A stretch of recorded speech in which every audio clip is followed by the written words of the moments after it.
During Apollo lunar surface operations, one of the primary physical complaints the astronauts had involved a near constant level of abuse that their hands and fingers were subjected to while they were conducting each EVA. Man, I got the sorest hands in the world right now. How about on the moon?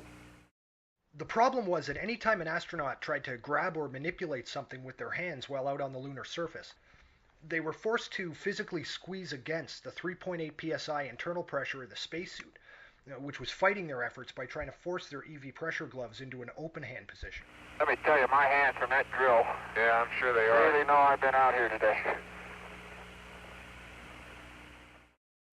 During the final three Apollo missions, the extended stay J missions, the LMP and commander conducted three separate EVAs on the lunar surface, and throughout the course of those three EVAs, the design limitations imposed by the pressure gloves actually resulted in significant physical damage being done to their hands and fingers. Oh, my fingers.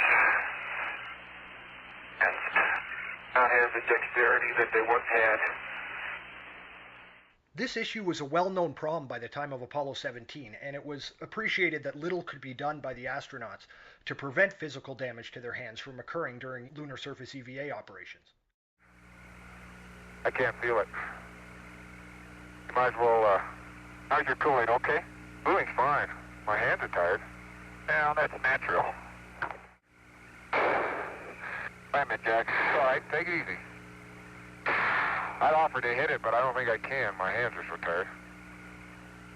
A lot of things don't work when your hands get tired. That's the problem.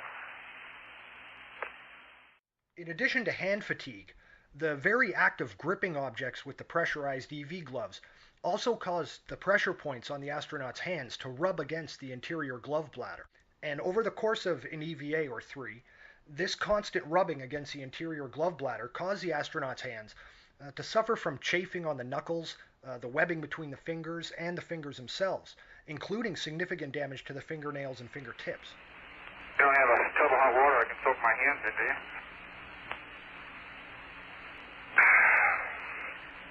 Wait till that dust hits the sweat of your hands. Oh.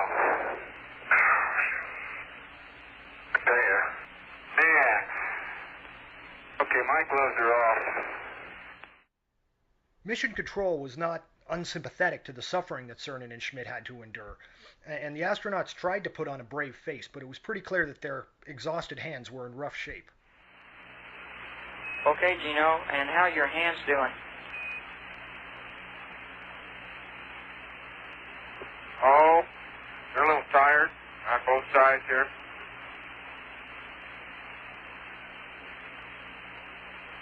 Can't imagine. But I think they'll pull through. Listen to how happy Commander Gene Cernan is after the end of their third and final EVA, when, once back inside the pressurized lunar module, he reads the suit removal checklist and sees that he can finally take his pressurized EV gloves off to give his hands some relief. Those gloves still on countdown. Oh, sweet music to my ears. Let's put them on again in a few minutes. I know. It's still sweet music. An extremely relevant portion of the evidence we'll be examining here focuses on testimony published after the missions from Apollo 17 astronauts Eugene Cernan and Harrison Jack Schmitt. These quotes specifically address the exact extent of the physical damage Cernan and Schmidt's hands and fingers were subjected to during their 22 hours and 4 minutes they spent working outside in the Taurus-Littrow Valley during their 3 moonwalks.